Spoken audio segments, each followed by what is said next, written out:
Di tengah kepanikan para peternak sapi maupun kerbau di kabupaten tetangga di Provinsi Bengkulu ini, Dinas Pertanian Kabupaten Seluma mengklaim untuk saat ini terbebas dari penyakit sapi atau kerbau ngorok.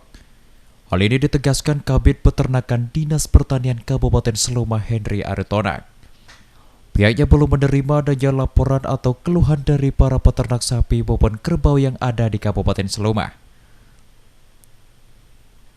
Kendati nihil dalam kasus penyakit sapi maupun kerbau ngorok, namun Dinas Pertanian saat ini memfokuskan vaksinasi terhadap hewan ternak di wilayah perbatasan antara Kabupaten Seluma dengan Kabupaten Bengkulu Selatan, yang sudah banyak terinfeksi penyakit sapi ngorok.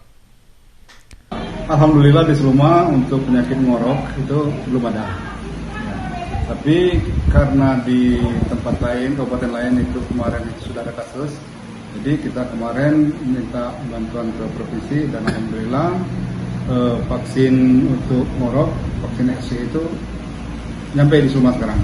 Kita sekarang ini juga lagi kegiatannya itu lagi menjalankan vaksin untuk vaksin ngorok itu.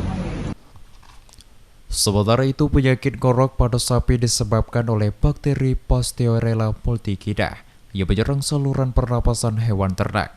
Penyakit ini secara medis disebut Septicemia epizootica atau Hemorrhagic septicemia.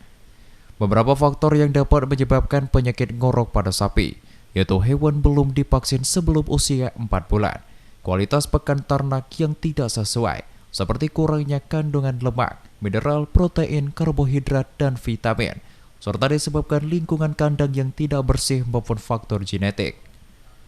Penyakit ngorok merupakan penyakit menular yang sering menyerang sapi dan kerbau, terutama saat musim hujan. Penyakit ini dapat menyebabkan kematian pada ternak sapi, terutama jika sapi belum memiliki daya kekebalan tubuh yang kuat. Untuk mengatasi penyakit ngorok, peternak dapat memberikan antibiotik golongan sulfa terhadap ternak melalui petugas kesehatan hewan. Arya Diono, RBTV melaporkan.